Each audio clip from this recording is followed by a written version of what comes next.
사람은 무엇을 중요하게 생각하고 사느냐, 무엇을 얻으려고 하느냐 하는 것에 의해서 그의 인생이 결정되게 마련이죠. 만약 내가 지금 중요하게 생각하는 것이 높은 자리라면 그것을 얻기 위해서 열심히 노력하면서 잡으려고 할 겁니다. 내가 지금 중요하게 생각하는 것이 돈이라면 그것을 얻기 위해서 열심히 노력하겠죠. 내가 지금 중요하게 생각하는 것이 어떤 사람의 시선이라고 한다면 그 사람의 시선을 얻기 위해서 또 열심히 노력하면서 살겠죠. 그런 것들을 얻기 위해서 얼마나 많이 노력하겠습니까? 그게 중요하기 때문에 그렇습니다. 그래서 내가 어떤 것을 중요하게 여기느냐에 따라서 사람의 인생이 달라지고 그걸 얻으려고 노력하다 보면 거기에 매여서 살게 마련입니다. 그런데 어느 날 인생의 무상함이 느껴질 때가 있습니다. 우리 흔히 하는 말로 인생지사가 일장춘몽이다 그런 말을 많이 하는데, 사람이 한번 살아가는 삶이 하나의 긴 꿈을 꾸는 것과 같다. 춘몽, 봄에 꾸는 꿈과 같다. 그렇게 이야기를 많이 합니다. 아무리 긴 꿈을 꾸어도 아침이 되면 잠에서 깨어나야 하고, 잠에서 깨어나면 그 꿈은 진짜 꿈에 불과하죠. 거기에서 무엇을 얻었든 무슨 위치가 되었든 상관없이 깨고 나면 현실이 기다리고 있는 겁니다. 아무리 좋은 것을 얻었다고 해도, 아무리 좋은 일이 있었다 해도 꿈에서 있었던 일은 그냥 꿈일 뿐입니다. 인생을 살았는데 다 살고 보니 하나의 긴 봄의 꿈과 같다는 말이죠. 인생을 다 산 시점에서 생각해 보니까 이런 일도 있었고 저런 일도 있었는데 지나고 보니까 이렇게 늙어버린 나, 죽음 앞에 서 있는 나, 그 내가 존재한다는 거예요. 옛날에 무슨 일이 있었든 지금의 내가 있는 거죠. 지나놓고 보니까 내가 그것을 목매어서 살았는데, 그걸 이루려고 했었는데, 이룬 것 같았는데, 못 이루어서 괴로웠었는데, 그 모든 것들이 꿈을 꾼 것 같이 지금의 나, 지나놓고 보니까 왜 그렇게 목을 메었을까? 왜 그렇게 메어 살았을까? 왜 그걸 얻으려고 했었을까? 하는 하나의 꿈과 같은 인생을 산 것을 보고 인생지사 일장춘몽 이렇게 하죠. 지나고 보면 별로 중요하지도 않은데 목을 메고 살았을 경우가 굉장히 많죠. 그때는 정말로 중요한 것 같아서 아둥바둥하면서 지냈는데 지나놓고 보니까 그러지 않았어도 되는데, 그렇게 목매지 않았어도 되는데, 그렇게 마음 아프게 할 필요가 없었는데, 그렇게 살았던 나를 발견하고 허탈감이 몰려들 때가 있고, 반면으로 생각하면 그때 내가 참 잘했다 하는 그런 생각이 들 수도 있습니다. 여러분, 내가 지금 무엇을 중요하게 생각하느냐가 내 삶을 결정하는데, 한 가지는 꼭 생각해야 됩니다. 우리가 죽음 앞에 섰을 때, 마지막 인생이 되었을 때, 그때 내가 왜 그랬을까? 뭘 그렇게 얻으려고 그렇게 목을 메고 살았을까라고 후회하는 인생이 되면은 안 되고, 되었을 때 그래 참 잘했다, 그런 정도의 인생은 살아야 되지 않겠습니까? 여러분, 사도 바울이 젊었을 때 예수를 믿기 전에 인간적인 기준에서 보면 참 많은 것을 이룬 사람이 아니었습니까? 부족한 것이 없었고 많은 이들의 부러움을 한 몸에 받았던 성공한 사람이기도 했었습니다. 그대로만 산다면 더 많은 것을 이룰 수 있었고 모든 이들의 선망의 대상이 될 정도로 엄청난 것을 젊은 시절에 이루었던 사람이 바로 사도 바울이었죠. 그런 그가 예수님을 만난 이후에 지금까지 이룬 모든 것들을 일순간에 다 포기해버렸습니다. 중요하지 않았습니다. 지금까지 이룬 것, 내가 그렇게 목매달았던 것이 중요하지 않아서 다 버리고 말았습니다. 지금까지 이룬 것을 버린 것뿐만이 아니라 앞으로 이룰 수 있는 가능성마저도 다 버렸습니다. 더 높은 자리 갈 수 있었고 더 좋은 것을 가질 수 있었다고 생각했는데 그것마저도 다 버렸습니다. 그러니까 지금까지 이룬 것도 버렸고 앞으로의 가능성마저도 다 포기한 겁니다. 말이 되지 않는 일을 한 거죠. 그리고 그가 택한 것은 예수님이었습니다.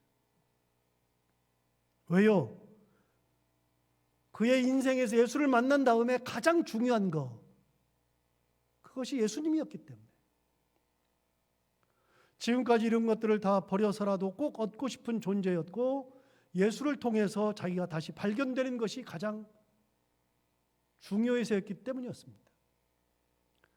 그래서 빌립보서 3장에서는 사도 바울이 일생일대의 귀한 고백을 하는데 우리가 알고 있는 유명한 말씀 빌립보서 3장 7절부터 9절 중에서도 상반절까지 3장 7절부터 이렇게 되어 있습니다. 그러나 무엇이든지 내게 유익하던 것을 내가 그리스도를 위하여 다 해로 여길 뿐더러 또한 모든 것을 해로 여김은 내 주 그리스도 예수를 아는 지식이 가장 고상하기 때문이라. 내가 그를 위하여 모든 것을 잃어버리고 배설물로 여김은 그리스도를 얻고 그 안에서 발견되려 함이니 그랬습니다. 중요한 것을 얻었다는 겁니다. 그리스도를 얻었다는 겁니다. 내가 그 안에서 발견되는 것이 가장 중요하다는 겁니다. 그래서 내가 가지고 있던 것들을 모두 다 해로 여길 뿐더러 배설물처럼 버려버렸다. 그렇게 이야기하고 있습니다. 중요한 것을 얻으면 다 버리게 마련이죠. 안산제일교회를 담임하셨던 고훈 목사님이 쓰신 시집이 꽤 많은데 요즘은 더 많아져 가지고요. 이제는 뭐 읽기도 너무 힘들 정도로 책이 많아졌습니다. 그분이 시를 쓰는 아주 탁월한 은혜를 하나님 앞에 받으셔가지고 시를 쓰는데 제가 신학대학원 1학년 때 사경회를 하는데 고훈 목사님이 오셔서 사경회 강사로 2박 3일간 신대원생들을 데리고서 사경회를 인도하신 적이 있는데 사경회를 마치고 가실 때 그분이 그때까지 쓴 시집 3권을 모든 신대원생들한테 다 주더라고요. 그래서 제가 3권을 받았습니다. 그 3권 중에 도시의 아침이라는 시집이 있는데 물론 뭐 3권 다 의미가 있는데 도시의 아침 뭐 다른 책도 마찬가지고요. 그 책 뒤에 시를 쭉 쓰고 맨 뒤에 일기를 썼는데 일기 중에 건축일기, 목회일기를 썼습니다. 건축일기를 시리즈로. 그래서 안산제일교회를 개척해서 교회를 지을 때 있었던 일, 그 일을 예화로 들고 그 밑에 자기의 시적 소견을 밝혔습니다. 그 사건에 대한 소견. 그래서 건축일기에 대한 여러 개의 예화와 소견, 그리고 목회일기라고 하는 부분이 따로 있어서 10몇 개의 목회일기를 올렸는데 자기가 목회하면서 만났던 모든 사람들 중에서 여러 예화들을 하나를 적어놓고 자기의 시적 소견을 밝혔습니다. 이렇게 두 분류로. 그렇게 해서 목회일기에 여러 개의 일기가 있는데 그 중에 하나 예화를 이렇게 얘기했습니다. 사업이 잘 되는 기쁨으로 하나님을 등지고 세상에 전념하다 췌장암으로 눕게 된 집사님이 있었습니다.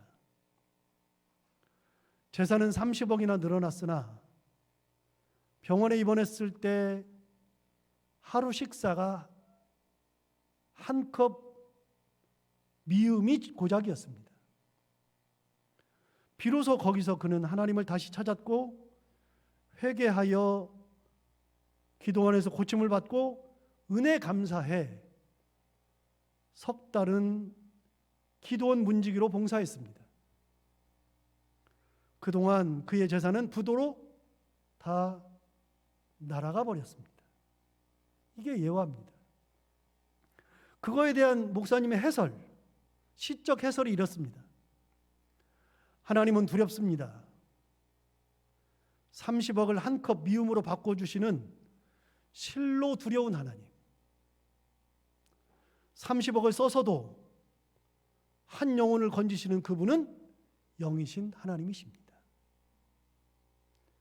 겸손하며 무상으로 믿을 수 있는 구원을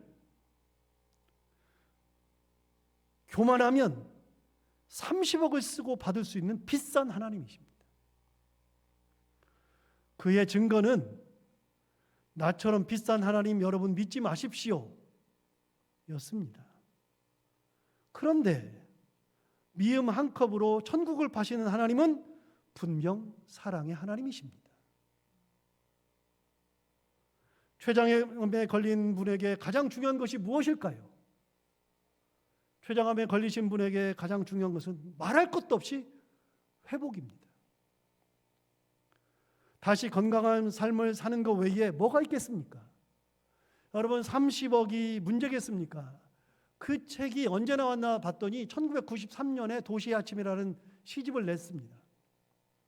1993년에 쓴 책인데 그 책이 93년에 나왔으니까 지금으로부터 한 28년 전 된 책입니다. 그러니까 이 예화는 그 전에 이 예화죠. 그러니까 30년 어간이 됐을 겁니다. 30년 전 예화입니다. 그 30년 전에 30억을 부도로 다 날렸답니다. 얼마나 많은 돈이겠습니까? 지금도 30억이 없는데 그 당시에 30억. 그런데 정말 많은 돈이 있으면 뭐 하죠? 건강 잃으면 아무것도 아니죠. 인생에서 가장 중요한 것이 바뀌는 순간입니다. 지금까지는 돈이 중요했습니다. 그래서 가장 중요한 것이 돈이어서 돈을 쫓아다녔죠.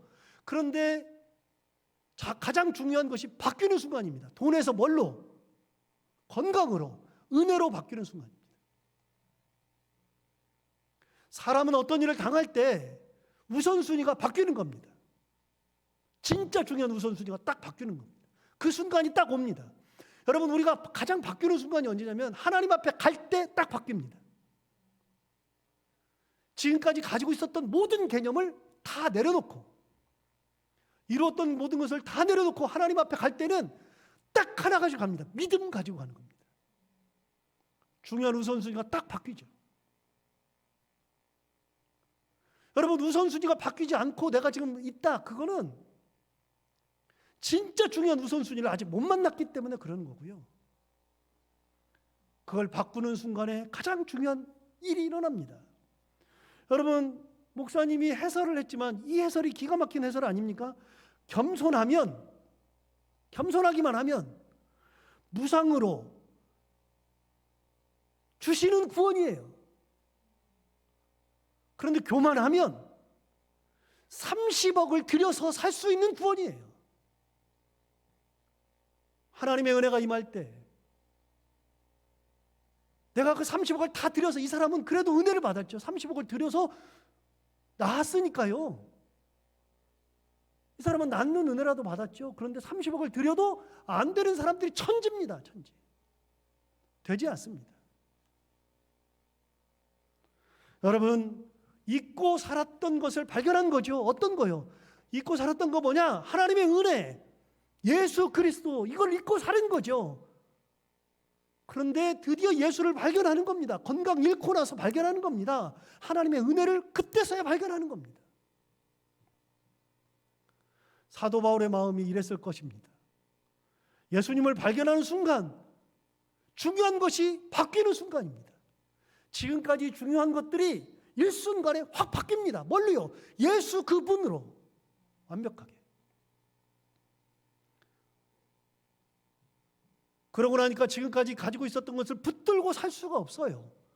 오히려 자기를 해치는 것으로 여기지기도 했고 예수님 외에 다른 것은 의미가 없는 거죠.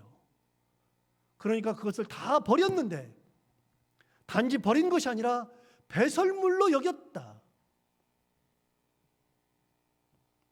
그가 그렇게 한 이유가 무엇인가? 그리스도를 얻기 위해서라고 했습니다. 내가 그리스도를 얻고 그랬습니다. 그리스도를 얻고 예수님과 세상적인 것을 함께 가질 수가 없었으니 예수님 안에서 자기가 발견되는 것이 가장 중요했습니다. 그리스도를 얻고 예수 안에서 내가 발견되는 거다. 여러분, 예수 안에서 발견된다는 것이 무슨 말일까요? 사도 바울이 말한 그리스도 예수 안에서 내가 발견되려 합니다. 무슨 말일까요? 여러분, 그리스도 안에서 내가 발견되는 건다는 겁니다. 무슨 말이죠? 예수님 안에 내가 있다는 겁니다. 예수님 안에 내가 있다. 그래서 그리스도 안에서 내가 발견되는 거예요. 여러분, 이런 거 있잖아요. 좋은 거 먹을 때 생각나는 사람 있죠? 좋은 거 먹으면 꼭 생각나요. 아, 같이 먹어야 되는데 나 혼자 먹으니까 미안하기도 하고 죽어도 싶고, 사랑하는 남편, 사랑하는 아내, 사랑하는 자식들, 그럴 수 있잖아요. 좋은 거 먹으면 꼭 생각나죠. 왜요? 그 사람에게 가장 중요한 사람이 내 안에 있기 때문에 그런 거예요. 내 안에. 저는 뭐 좋은 거 먹을 때는 그렇게 생각은 안 나는데요.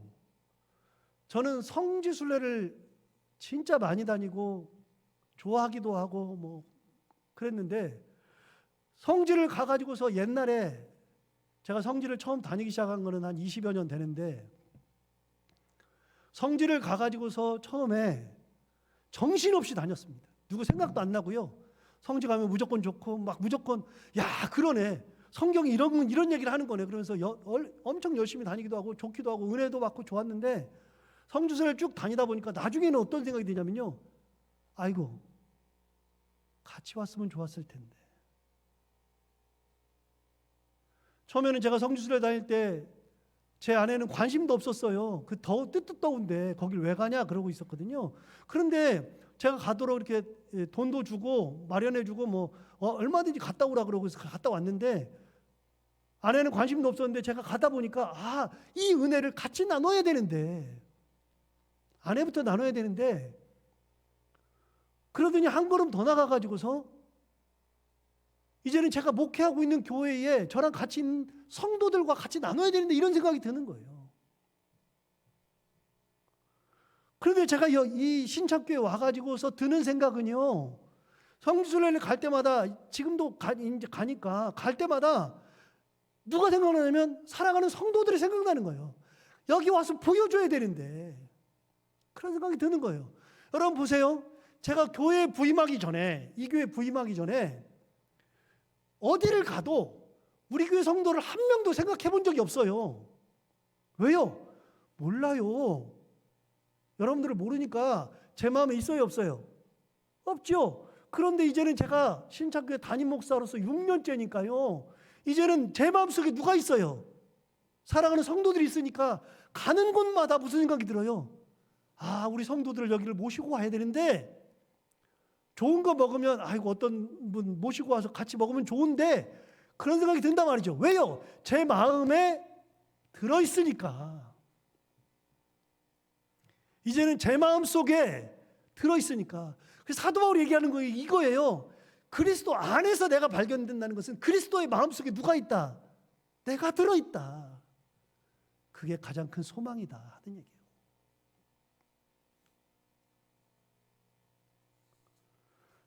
사도 바울은 이렇게 하나님이신 예수 그리스도 안에서 발견되는 것이 가장 큰 소망이에요.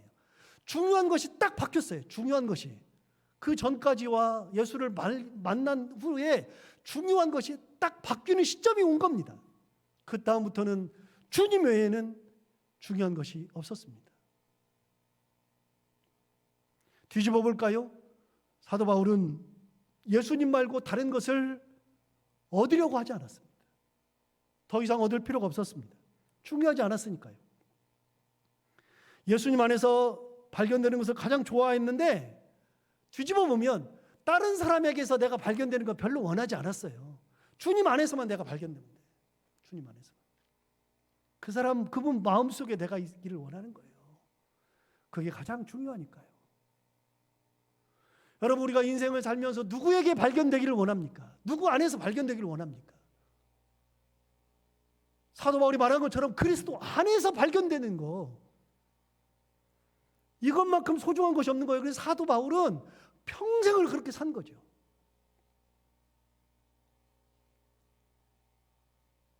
예수께서 원하신다면 어느 곳이라도 갈 수 있었고, 무엇이든지 할 수 있었고, 어떤 상황에 처한다 해도 아무런 문제가 되지 않았습니다. 그렇기 때문에 사도 바울이 핍박을 받아도 원망하거나 좌절하지 않았습니다. 예수를 만나기 전에 핍박이 오면 원망했을 겁니다. 싸웠을 겁니다. 예수님 만나고 난 다음에 핍박이 와도 원망하지 않고 좌절하지 않았습니다. 40에서 하나 감한매를 5번 맞았다고 이야기합니다. 그런데 40에서 하나 감한매를 5번 맞았음에도 불구하고 내색한 적이 없습니다. 별 의미 없었습니다. 그럴 수 있죠. 감옥에 갇히기를 수차례 했어도 그 속에서 감사하고 찬송하는 삶을 살았습니다. 왜요? 여러분 40에서 하나 감한매를 맞으면서도 주님을 위해서 맞는 거고 주님의 영광이 드러나는 거고 감옥에 있었어도 주님이 나와 동행하시는 것이고 내가 핍박을 받아도 그 핍박 가운데 주님이 나와 함께 계시는 것이기 때문에 가장 중요한 예수를 내가 얻는 것이고 예수 안에서 발견되는 거니까 그것으로 기쁨이었습니다. 여러분 이게 달라지는 거예요. 중요한 것이 생기면 달라지는 겁니다. 대단하죠. 하나님께서 주시는 은사가 진짜 많았습니다. 하나님에게 받은 은사도 정말로 많았습니다. 그러나 그것을 자기를 위해서 써본 적도 없습니다. 모두 다 주님을 위하여, 예수 그리스도를 위하여 그렇게 모든 것을 다 소진하면서 살았습니다. 인생지사 1장 춘몽이라 그랬는데 죽음의 시점에서 섰을 때 사도 바울은 한 가지는 분명했습니다. 주께서 나를 사랑하셨고 주님의 안에 내가 있다는 것. 그거보다 더 중요한 것이 없었으니까요.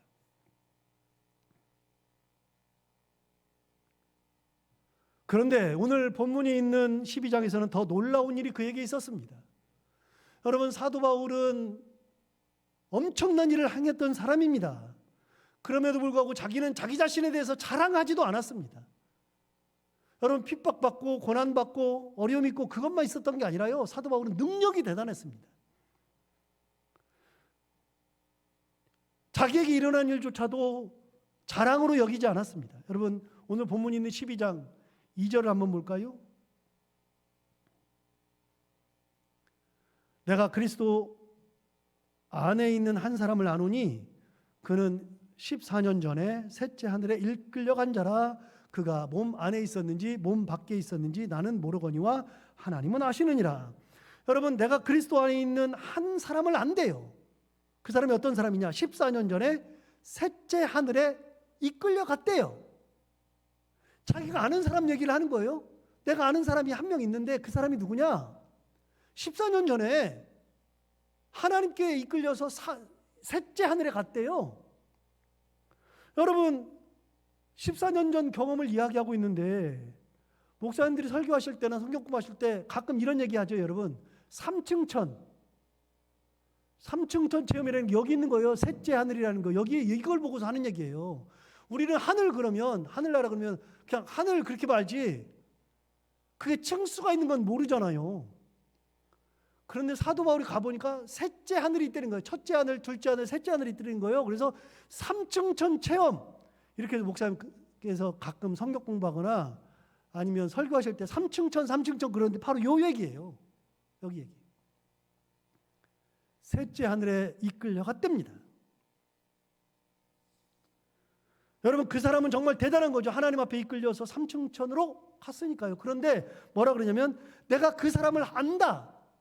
그 사람을 안다. 그런데 그가 몸 안에 있었는지 몸 밖에 있었는지 모르지만 하나님은 아신다.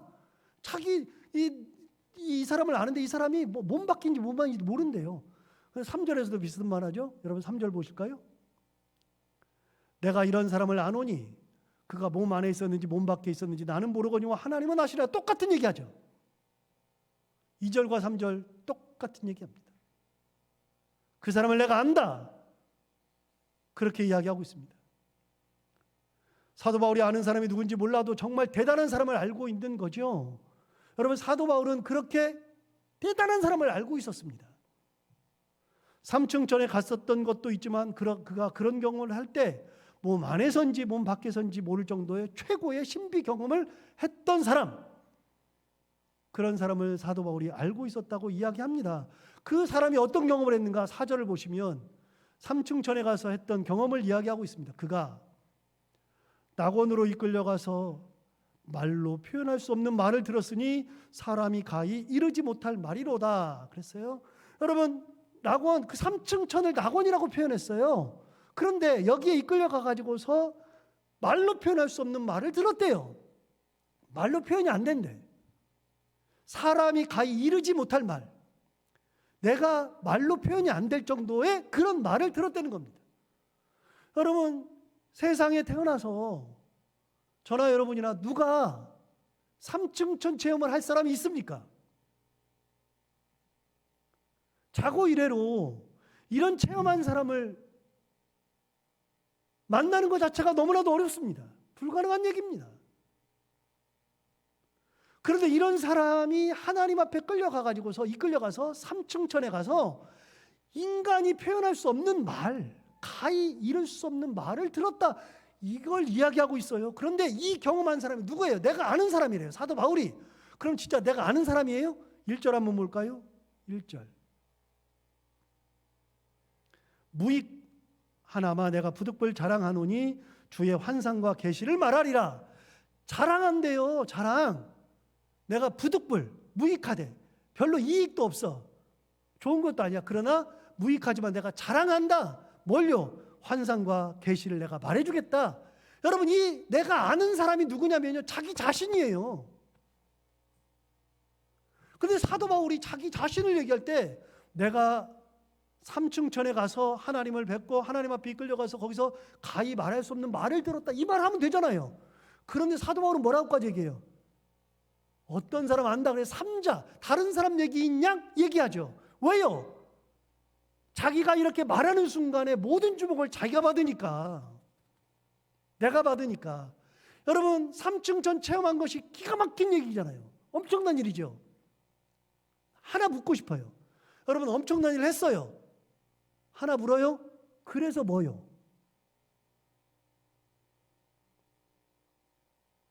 여러분, 제가 만약에 신유연설을 했어요. 신유연설을 해요. 막 사람을 고쳐요. 하나 물어요? 그래서 뭐요? 내가 대단해요? 그런데 사람은 자기도 모르게 자랑하게 되어 있어요. 옛날에 김준호 목사님이 똑같이 사경에 오셔가지고서 2학년 1학기 때인가 사경에 오셔가지고 2박 3일 동안 사경회를 인도했는데, 신대원 사경회. 그때 그분의 말씀 중에 참 재밌는 말씀이 있었어요. 본인 친구분이 40일을 금식했다는 거예요. 온전 금식 40일 동안. 그러다 39일인가 그냥 돌아가셨대. 금식하다가 돌아가셨는데, 친구가 죽어가지고서 그 집에 이제 그 문상을 갔더니 거기에 부인이 앉아 있고 코 흘리게 애들이 둘이 앉아 있는데 그걸 보는데 기도 안 차더래. 그러면서 하시는 말씀, 신대원 사경회 때 이렇게 말씀하세요. 이 친구는 분명히 하나님 앞에 가면 책망을 크게 받을 거래. 왜 그러냐? 예수님이 그러실 거래요. 야, 내가 40일 너 금식하지 말라고 내가 대신 금식하고 하는데 네가 왜 금식하다가 나 따라서 하다가 죽어? 너는 금식하고 죽는 게 네 일이 아니라 사명 감당하는 게 네 일인데 내가 너 사명 감당하라고 목사라고 세워놨더니 사명 감당하라고 금식 안 하고 죽어? 엄청 혼날 거래요. 다시 물어요. 여러분, 40일 금식하는 것이 대단하죠. 또 물어요. 그래서 뭐요? 제가 무슨 일을 했다 그래요? 엄청난 일을 하겠어요. 그래서 뭐죠? 뭐 어마무지한 큰 교회를 만들었어요. 그래서 뭐요? 아무 의미 없다니까요. 나를 통해서 하나님이 드러나야지 내가 드러나는 것은 아니라니까요. 절대로 아니라니까요. 그런데 김준호 목사님이 그 말씀하신 다음에 그 얘기 하시더라고요. 자기가 40일 금식한 사람 몇 명 만나봤는데 그 사람들은 이야기를 하면 20분이 지나기 전에 누가 물어보지도 않았는데 40일 금식한 얘기를 꼭 한대. 반드시 자기 스스로 40일 금식했다는 것을 꼭 얘기한대요. 몇 번 하신 분들은 몇 번 했다고까지 꼭 얘기한대요. 항상 그 얘기를 듣고 나서 제가 얼마나 웃었는지 몰라요. 그런데 그때도 의문이 생겼어요. 진짜 40일 금식이 크긴 크구나 라는 생각도 들었지만, 여러분 40일 금식하면 대단한 거라고 느끼지만 아무것도 아니에요. 여러분 그러면 40일 금식 안 한 사람들은 다 예수 그리스도 안 믿는 사람이에요? 문제가 심각한 사람이에요? 아무것도 아니에요. 그런데 사람은요, 조금만 이루면 뭐 하게 되냐면 자랑하게 돼 있어요. 자기도 모르게 막 자랑해. 막 자랑하잖아요. 무슨 일 했다 그런데 사도 바울은 뭐 또 경계하냐면 3층 전에 갔다 온 것마저도 혹시 사람들이 자기를 주목할까 봐 뭘 한다고요? 내가 어떤 사람을 안다. 한 사람을 안다. 그 사람이 그런 체험을 했었다. 사람들이 이루 말할 수 없는 말을 들을 정도로 기가 막힌 말을 했다. 그런데 그 사람은 내가 아는 사람에 불과하다라고 얘기하잖아요. 자기 자신이라고 얘기하잖아요. 이게 사도 바울이에요. 의미가 없는 거에는 마음을 쓰지 않아요. 뭐에만 마음을 써요? 예수 그리스도를 얻는 거. 예수 그리스도 안에서 발견되는 거. 이렇게 그런 이야기를 하면서도 그래도 자기도 모르게 어느 순간 교만할 수 있거든요. 하나님은 사도 바울을 그렇게 위대한 인물로 만들었음에도 불구하고 사도 바울에게 교만하지 않도록 하는 가시를 주셨다고 이야기하고 있어요. 사도 바울은 그것까지도 이야기하고 있어요. 여러분 오늘 7절 볼까요? 여러 계시를 받은 것이 지극히 크므로 너무 자만하지 않게 하시려고 내 육체의 가시 곧 사탄의 사자를 주셨으니 이는 나를 쳐서 너무 자만하지 않게 하려 하심이라 그랬습니다. 여러분 뭐라고 그러냐면 내가 계시를 받은 것이 지극히 크다. 얼마나 계시를 많이 받아서요. 여러분 삼층천 갔다 왔잖아요.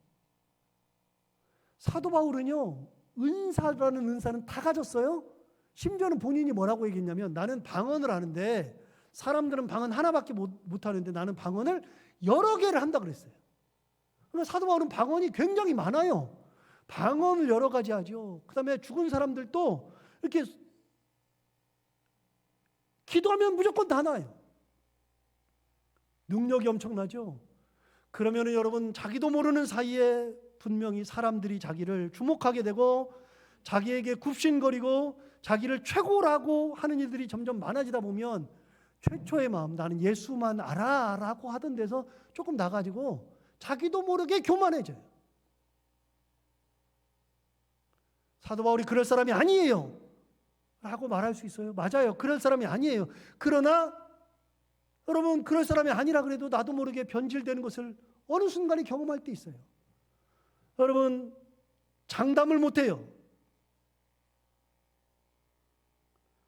여러분 사도 바울은 그럴지 몰라도 저는 저 자신도 장담을 못해요. 제가 지금 가지고 있는 이 마음을 끝까지 변하지 않고 갈 거라는 장담 못하겠어요. 어느 순간에 변질될지 몰라요. 안 변한다 하는데 어느 날 갑자기 변질되는 나를 경험할 수 있죠. 그래서 여러분 사도 바울은 본인도 하나님 앞에서 철저하게 낮아졌지만 하나님이 사도 바울을 교만하지 않도록 하기 위해서 육체에 가시를 주셨다라고 이야기합니다. 그 가시가 얼마나 심각했는지 저는 모르지만 그런데 사도 바울은 그 가시를 가지고서 너무나도 괴로워 있었습니다. 그래서 그 가시가 없어지기를 기도하는 장면이 나오잖아요. 8절을 볼까요? 이것이 내게서 떠나가게 하기 위하여 내가 3번 주께 간구하였더니 그랬습니다. 여러분 그 가시가 없어지기를 위하여서 3번이나 간구했답니다. 그 가시가 뭔지 정확하게 모릅니다. 주석에는 2가지로 나옵니다. 하나는 안질, 또 하나는 간질. 안질이나 간질이나 다 예수님 만났을 때 생긴 건데 다메섹 도상에서 만날 때 눈이 멀었잖아요. 나중에 아나니아가 기도할 때 눈에서 비늘이 같은 게 떨어졌다 그랬잖아요. 그 이후로 안질을 알았을 것이다. 그래서 눈에 통증이 엄청나게 많았을 거라고. 또 간질이 했다는 설도 있습니다. 그래서 무슨 일만 하면 자기도 모르게 막 거품 흘리고 막 눈 뒤집어 까고 그랬었던 설도 있습니다. 뭐든지 상관없습니다. 사도 바울이 얼마나 괴로우면 이것이 내게서 떠나가게 하기 위해서 3번 주께 간구하였다 그랬습니다. 여러분 얼마나 간절했으면 그랬을까요?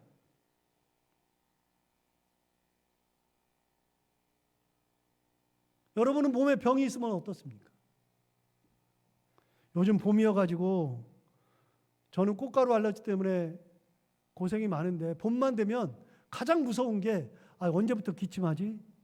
이게 이제 요즘은 가장 무서운데 얼마 전부터 눈이 뻑뻑하고 가렵고 막 아프고 그다음에 막 기침 나오기 시작해서 처음에 이걸 알았을 때는 처음에 생겼을 때는 막 버텼어요.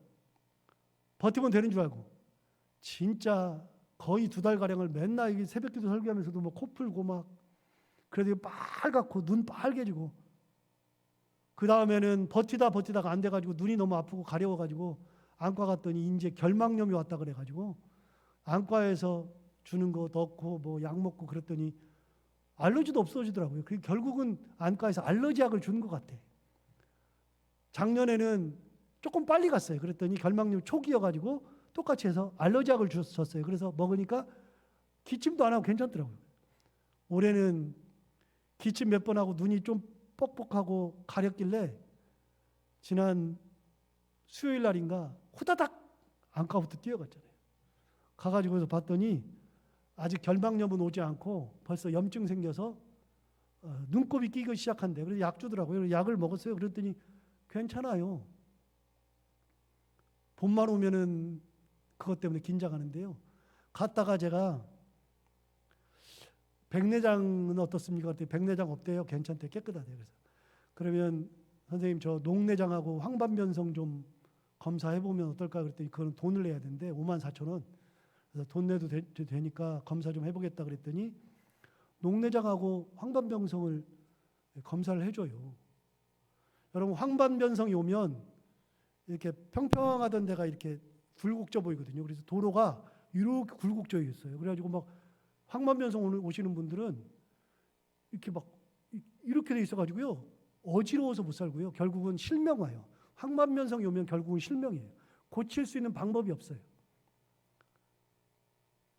백내장은 수술해가지고서 앞에 있는 수정체를 띄어내고 인공 수정체로 넣으면 되니까 상관없는데 우리 교회도 몇 분 계시죠.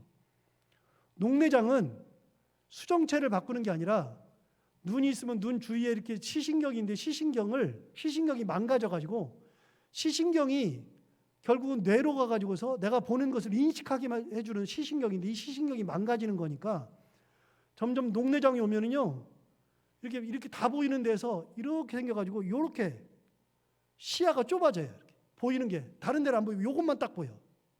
망원경 쓴 것처럼. 그것도 점점 줄어들다가 녹내장은 실명이에요. 시신경이 나가면 실명이니까.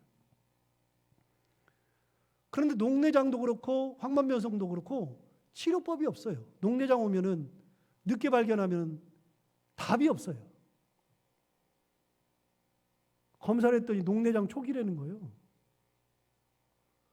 그래서 수술은 어떻게 합니까? 그랬더니 수술법이 없대요. 그럼 어떻게 합니까? 그랬더니 눈은 관리를 해야 된다는 거예요. 그래서 죽을 때까지 더 이상 진행이 안 되게 혹은 진행은 되더라도 천천히 진행이 되도록 계속 관리하는 수밖에 없다는 거예요. 그래가지고 그러면 관리해 주세요 그랬더니 아직 초기이기 때문에 내년에 또 검사해보고 좀 심해지면 그때 관리해야 된대. 제 생각에는 지금도 관리해주면 좋겠는데 그런 생각이 드는 거예요. 그래서 그런지 그거 하고 났더니 눈이 더 뻑뻑해 갑자기. 더 잘 안 보이는 것 같아요. 여러분 이거는 이제 여담인데 안과에 가가지고요 녹내장하고 황반변성은 한 번씩 검사해보면 좋아요. 그거 다 실손보험 처리되니까 여러분 보험료만 내고 그 보험금 타먹지도 못하는데 54,000원 되면 한 5만 원 돌려주니까 가서 검사해 보세요. 그래서 제가 아내를 급히 오라 그랬어요. 빨리 와. 그래가지고 아내 해보라 그랬더니 우리 집사람 눈이 요즘 뻑뻑하고 안 좋다고. 그래가지고 검사를 해봤더니 녹내장하고 황반변성 했더니 아내가 의사 선생님이 너무 정상이라고. 그러니까 갑자기 눈 뻑뻑하던 게 안 아프대. 사람이 그래요. 사람이. 여러분, 눈만 안 좋아도 사람은 괴로운 거예요. 사도 바울은 자기한테 그런 일이 생겼을 때 이것이 내게서 떠나기 위하여 3번 기도했다. 사도 바울이 어떤 사람이죠? 기도만 하면 누구든지 다 낫게 하고, 수건만 올려놔도 병든 사람이 낫고 귀신이 물러가는 사람이, 사도 바울이 간 적도 없어. 사도 바울이 쓰는 수건만 갖다 얹어놔도 사람을 고치는 사람이 사도 바울의 영성이에요. 그런데 하나님 앞에 갔어. 하나님 이거 좀 없애주시옵소서. 그러는데 하나님이 그걸 안 고쳐줘요. 3번씩이나 기도했대요. 여러분 9절 보세요. 나에게 이르시기를 내 은혜가 내게 족하도다. 이는 내 능력이 약한 데서 온전하여짐이라 하신지라. 거기까지 일단 보고, 여러분 하나님이 뭐라 그러냐면 이렇게 얘기했대요. 내 은혜가 내게 족하다. 이는 내 능력이 약한 데서 온전하여짐이라 하신지라 그랬대요. 여러분 하나님의 은혜가 족하다는 겁니다. 이게 무슨 은혜예요? 여러분 은혜는 고쳐야만 은혜라고 생각하는데요. 그런데 하나님은 그 병을 주신 거고 주신 이유가 있는 거예요. 그를 주신 것이 은혜라는 거예요. 왜 은혜일까요? 여러분 사도 바울이 낮에 엄청난 기적을 행했어요. 귀신을 쫓아냈어요. 사람들이 자기한테 다 주목하고 사도 바울을 쫓아다니고 영광을 돌리고 막 그랬어요. 어깨가 한층 올라가가지고 야 드디어 내가 기가 막히고 정말 기가 막히구나. 그런데 잠을 자려고 저녁에 딱 누웠는데 거기에 취해가지고 하나님 앞에 영광 돌리지도 못하고 자기가 막 한 거에만 취해가지고 잠을 딱 자는데 눈이 아파오기 시작하는 거예요. 자기 눈이 너무 아파가지고 하다 보니까 낮에 일은 다 잊어버리고 뭔 생각만 나요? 내 눈이 아프니까 하나님 눈이 너무 아파요. 잠 좀 자게 해주세요. 그러고 보니까 낮에 했던 것은 아무것도 아니네. 눈 아픈 것이 하나님의 은혜예요. 교만할 수가 없어요. 교만하면 하나님께서 눈을 쳐버리는데, 눈을 뜨고 있어도 감고 있어도 눈이 아파가지고 견딜 수가 없을 때 어떻게 해요? 하나님 잠이라도 자게 해주세요. 하나님 뭐라 그래요? 내 은혜가 내게 족하다. 너 교만하지 않게 만드는 내 은혜가 내게 족하다. 여러분 그러니까 하나님께서 내게 가시를 주시는 것이 은혜일 수 있는 거예요. 은혜. 육체의 질병을 가지고 있는 것도 은혜일 수 있고 기독거리가 생기는 것도 은혜일 수 있는 거고, 교만하지 않고 끝까지 하나님을 붙들고 살게 하시는 것이 하나님. 그래서 뭐라 그래? 하나님이 내 은혜가 내게 족하도다. 기가 막힌 말 하잖아요. 부족함이 하나도 없어요. 부족함이 없어요. 사도 바울이 다른 질병이 있는지 없는지 모르겠어요. 그러나 그 질병 하나만으로도 하나님을 기억하고 살아가는 거. 내 은혜가 내게 족하도다. 그러면서 뭐라 그래요? 이는 내 능력이 약한 데서 온전하여짐이라. 약한 데서 온전하여진대요. 자기가 약하니까 눈이 안 좋으니까 끝까지 하나님 붙들고 살잖아요. 끝까지 하나님 붙들고. 하나님 은혜가 없으면 저 안 돼요. 오늘 잠만 자게 해주세요. 너무 아프니 통증만 없게 해주세요. 그리고 하나님을 의지하죠. 하나님을 의지하고 사니까 교만하지 않고 그 다음날 가서 또 건강한 모습으로 다시 기적을 행하고 하나님의 영광을 드러내고, 하나님 뭐라 그래요? 네가 약해야 나 붙들고 살지. 네가 약한 데서 온전해진다. 가능한 것이 나타난다. 여러분 사도 바울의 삶을 보세요. 사도 바울은 자기 걸 다 버리면서까지 주님을 붙들고 살려고 했고, 또 한 가지 하나님께서 사도 바울을 교만하지 않고 하나님을 떠나지 않고 하나님만 붙들고 살도록 가시까지 줘서 사도 바울을 세워줬다고요. 여러분 우리의 삶이 일장 춘몽과 같을진데 하나님 앞에 설 때 주께서 주신 은혜가 내게 족합니다. 내게 지금까지 허락하신 은혜가 족합니다. 고백할 수 있는 삶, 진짜 중요한 예수 그리스도를 붙들고 살아가는 삶, 사도 바울과 같은 그런 영적 삶을 살아가는 저희 모두가 다 되기를 바랍니다. 기도하겠습니다. 하나님 아버지 감사합니다. 오늘도 은혜 가운데 우리를 붙들어 주셔서 감사합니다. 사도 바울이 이렇게 살았던 것처럼 하나님 아버지 우리의 삶을 붙드시고 우리가 온전히 주님만 의지하는 삶, 주님 안에서 발견되는 삶, 그리고 끝까지 교만하지 않고 주께서 주신 은혜에 감사하며 살아갈 수 있는 삶을 살아갈 수 있도록 인도하여 주옵소서. 예수님 이름으로 기도하옵나이다.